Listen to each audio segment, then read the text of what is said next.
Trust me, bro, I did used to vape. But I don't vape now, because either you're a truther or a liar. There's a little breath. What's up now? Hey, Tic Tac. A lot of people want you to think that you are a monkey living in a spinning ball inside of a vacuum, right? Traveling at over 1.4 million miles per hour. You just don't feel it. Now, there are multiple different experiments that will make you think and or believe that you are a monkey on a spinning ball, right? One of them is the Cavendish experiment. So I looked it up and I said, is the Cavendish experiment a scientific method experiment? It says, yes, the Cavendish experiment is a widely considered a scientific method experiment that follows a scientific method. All right, dope. So it proves gravity. And then I come across this. While it's impossible to truly isolate gravity as a constant in a scientific method experiment, what? Now hold on. I just want you to understand. The only way to know that something is a fact, right, is through the scientific method experiment. Now, the only way to know, right, if a scientific method experiment has been proven correct is if you can verify a constant. It's impossible to truly isolate gravity as a constant. Meaning, it's not a scientific method fact. Meaning Google just lied here. Cavendish experiment is not a scientific method experiment to prove gravity. Because, well, Google debunked itself. So the next experiment, obviously, right, is the Foucault pendulum. Obviously, if the Earth is what's causing the motion, the Earth would start and or cause the motion of the Foucault pendulum, correct? Not so sure. I asked, can the Foucault pendulum start by itself? What did it say? No, the Foucault pendulum cannot start swinging on its own. What? So we have no scientific method proof of curvature. We have no scientific method proof of motion. Interesting, right? So we are told, right, that when it comes to flat Earth or heliocentrism, right? The whole curvature and the whole, we say that the heliocentrism just wrapped a flat Earth around a ball. They're like, no. Flat Earth just took a ball and then made the map flat. Okay, well, let's see which map came first, because obviously whichever thought process and or map came first would debunk the other, right? So hold on. So if curve and motion have not been proven through a scientific method-based experiment in the heliocentric community and or globe Earth, and then every time we talk about how, well, the globe is just a projection of a Gleason's map or a flat Earth map wrapped around a ball, they're like, well, no. Flat Earth is just a projection of the globe projected flat. Well, let's stop that nonsense. And let's see which one came first, right? Does the flat Earth come first or does heliocentrism come first? I'm curious. So I asked, right? Did flat Earth cosmology come before heliocentrism? Yes. Flat Earth cosmology predates heliocentrism cosmology. Ancient civilizations like those of Egypt and Babylon generally believe the Earth is flat. So basically, it wasn't until Rockefeller, Rothschild, J.P. Morgan, and or Western civilization started to come about. All of a sudden, everything changed, and then, well, that must mean it's true, right? Hey, Tic Tac, have you guys seen that the Three Gorges Dam, China says, has been shown to cause the slowing of the Earth's rotation? Well, us in the truth community, or flat earthers, find that hilarious. Now, just to fill you in, right, why do we not feel the Earth's motion? Well, it's because we are all moving, the planet, everything, ocean, atmosphere, rotate at the same constant speed as the Earth, meaning that we have to be in a constant speed. Otherwise, if there were any changes, we would feel it. Duh. Now, just for proof, it says, imagine standing on a smooth and perfectly balanced carousel that rotates at a constant speed. You wouldn't feel the movement because you're moving with the carousel, of course.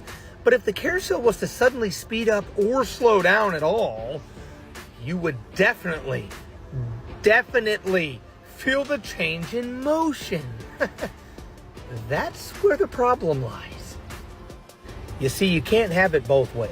We cannot be told that the only reason we cannot feel and or measure Earth's motion is due to the fact that, well, everything's constant. So, of course, well, duh, you can't feel it.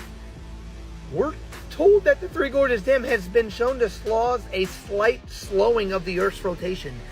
Any slowing or speeding up, and you would remember the definitely feel the change of speed. Meaning, if we were to slow down at all, we would be thrown into the void or vacuum of space due to their own heliocentric logic and or physics. Facts. So we already have a big problem. The only reason we don't feel motion is due to a constant circular motion, right? Because obviously an elliptical pattern is not constant motion. So we already have the news, media, everyone, science, everyone saying that, hey man, the Three Gorges Dam is now slowing down the speed. That's problem number one. If that was true, we would fly off the Earth. We know that, right? Problem number two, before we even get to the Gorges Dam. The Earth's orbit around the sun is elliptical. Wait, whoa! Not circular. While it's nearly circular, it's not a perfect circle, and the slight elongation of the orbit is called a... Oh, wait, so hold on. I'm curious. We can only feel constant motion in a perfect circle, but the Earth's orbit isn't elliptical. It sounds like they're making up cool words for the fact that things aren't mathing, right? The math isn't mathing. Now listen, man, don't just take me for it, right? Don't ask me, right? Elliptical is constant, it could be. Are you sure? No, an elliptical pattern is not considered constant motion. We can stop there, but we'll go. While an elliptical orbit has a constant size, shape, and orientation, the object's speed and direction are constantly changing as it moves along. Except the planets, for example, the sun and the elliptical path varies. A little propaganda at the end, huh? Always got to throw that in there. But I'll let you be the judge. You tell me, do you believe in Google and government or science and provable facts? Elon's gonna come after me right here on this one, y'all, straight up. You know this Tesla in space? What if I have alleged proof that it's actually in a studio? Have a live stream clip. Watch this. Seriously, y'all, watch this. Watch. Bloop, bloop. Look. So that was slowed down in the live stream. Bloop, bloop. Now look, it's about to show it again. Now y'all tell me why. Look, there it is. What is that right there, and why would it do that during a live stream? Look at it. I'm just going back and forth with it. Explain that, why don't y'all? I mean, really though, look at this. Look at the panels. See the panel? Forget y'all, this is all alleged just for fun, okay? This is the rack that it was probably sitting in. You know, I'm sure it's not the same one, or either it is, and they were just practicing before they sent it up there maybe. However, those panels look awfully familiar, don't they? That's weird. See the little, the little lines? Just saying, dude. I mean, who knows, right? I ain't gonna lie. This looked realer than Neil Armstrong when he walked on that motherfucker, supposedly.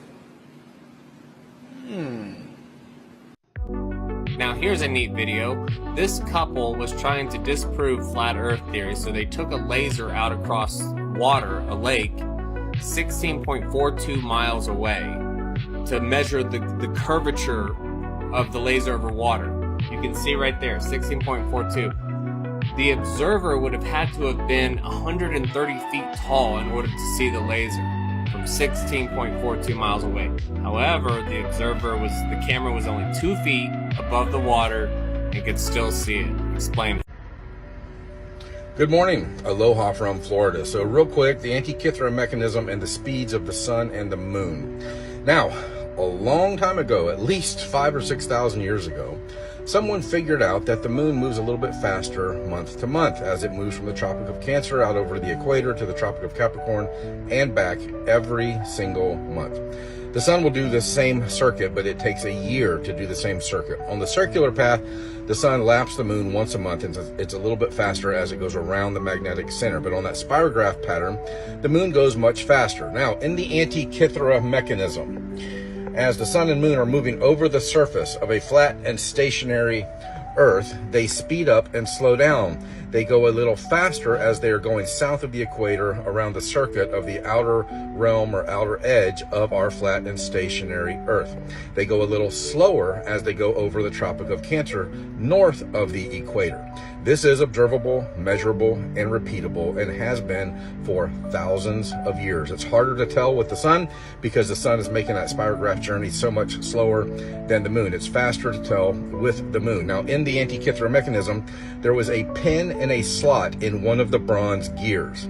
And they figured out not only the motions of the luminaries, but they figured out how to mimic or how to copy the motions of the moon moving faster and slower each month with this little slot and this little pin in it inside of these bronze gears at least 2,000 years ago.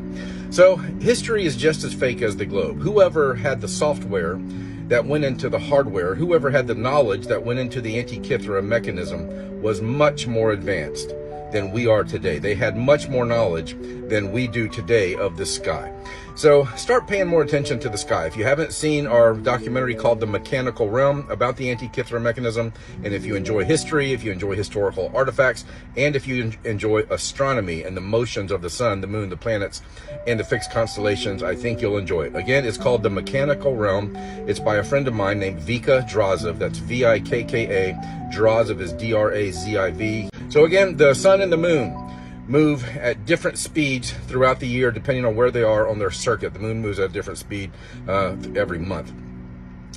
The Earth is not rotating at 15 degrees per hour.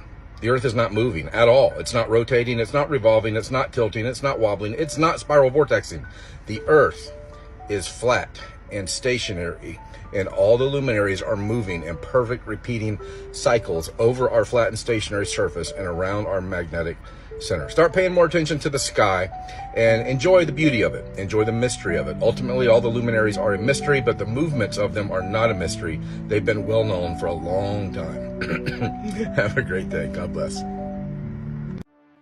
Well, folks, we have another one for you today, don't we, Scott? It is so. This is a very good one indeed. Apollo 11 liftoff from the lunar surface. Supposed to be continuous feed from a camera, and yet it's highly edited. Well, Apollo 11, we start at 3422. And we're just going to go through it in the editor so we could see what's going on. This is taken at 24 frames per second. So let's just have a look within those frames. Oh, wait a minute. What do we see here? We see at 34:25:17, and we go to 18. Wait a minute. Where did all the frames go? It goes to 19, and then it just cuts. Now look at the crater right here over on the left-hand side. Now isn't it amazing how that crater just stretched? And not only that, but all of the craters right here in the middle, whoa, where did it go? Where did that crater just go? A bunch of them changed shape there too, didn't they? Let's count and see how many frames are missing from this. And then we're going to throw a hypothesis up here. So that happens in 1/24th of a second. 1/24th of a second. Now we're going to come up to this. And there you go. So if you were to go from here to here, there is 13 frames that are missing here. Where did those frames go? Well, friends, we have an idea where those frames went. Because as this limb is taking off from the surface, supposedly, there's a point where they're going to have to make a cut from the mold or plaster mold. Whatever they're using to make this scene here, they have to make a cut to the scenery when they're higher up. The Skotax brothers did this very well years ago. There's no other place in this video where we could find this. They had to make it somewhere. And I believe that this is where they made that transition right here. Because the craters are changing shape. That cannot happen between 11 missing frames. And look at this one up here. There's a lot of strange things going on. Special effects people normally would have used something like this line to mask it. Not this time. So if they're going to make a cut, this is where it's going to be. So they lost a few frames when they were doing the editing job as well. And then as it continues on, then it appears then that it is then orbiting. This is just rocking and rolling on that cable, lifting it off the mold. You can also see that the lem seems to be falling apart because there's pieces falling off of it. What a sad situation. Okay, well, you asked for it. I mean, really? Is this literally not the same as the Gleason's map? You have your winter and your summer solstices. You have your scale. You clearly see all of the continents. You even have the triangle that shows the sundial as it goes around our home. It's literally the same. Only it doesn't have the indicator markers. Do you know who this guy is? His name is Robert Simon. He is the lead data visualizer and information designer for the Blue Marble. Let's go see what he has to say. The hardest part... Oh, look, flat map. Then we wrapped the flat map around the ball. Would you like a visual on that? I mean, there is a reason why all of these organizations use this map as their logo. The World Meteorological Organization, the International Maritime Organization, boop, the International Civil Aviation Organization, the World Health Organization. But let's go see what Robert meant when he said, then we wrap the flat map around a ball. We can even use this map. You know, the one that you're talking about. Here's your flat map being wrapped around a ball, where they take Antarctica and make it a continent at the bottom of a ball. Did that go by too fast for you? Let's watch it again. Here we go. And then I've added something else in here just for shits and giggles. Now what I find even more interesting is that you people don't even know the model that you defend. So you have the Earth's spin at 1,000 miles per hour. Then it's simultaneously doing an elliptical orbit around the sun at 66,600 miles per hour. Then it's simultaneously being pulled by the sun's gravity through the universe at like 483,000 miles per hour, while the universe is also expanding. And if they tell us that the total circumference of this Earth is 24,901 miles, at some point you have to have a physical curve. Yet, all observable observation from land, sea, and air show a stationary level plane. So something's not adding up. Is it? If I show you a picture of Superman, does that make Superman real? No, it doesn't. You know you don't have to believe everything that you're told in school or in the universities. You do realize who funded our general education system, right? Or are you not ready for that conversation? And you do realize anybody can make a Wikipedia account and change words how they see fit. Do you want me to show you that too? See? Log in. Now, in your defense, it's not your fault. You were conditioned to be this way. But now that I've shown you the truth, you can either choose to wake up or you can choose to still be willfully blind. The choice is up to you. Free will is a birthright. The flat Earth map dates back over 1,000 years. This map is credited to being created by a Persian astronomer. His name was Al-Biruni, and he lived between 973 AD to 1048 AD. It's the official map of the United Nations and also the United States Geological Survey. It used to be present in many places before the creation of NASA and the Antarctic Treaty in 1959. Here you see it with Admiral Byrd. This map has been restored by Dmitry from Russia with suggestions of mine, Idialenkar. Known by my YouTube channel Flat Earth Banjo, I asked Dmitry to include the Bermuda Triangle and Point Nemo, a place deep in the Pacific where NASA buries rockets. Then Robert Tozzi, a professional mapmaker, came along and enhanced the map even more. There are many people now selling this map online, but if you could order it from my online store, I would greatly appreciate it. Visit my online store now and order one of the items. I humbly thank you.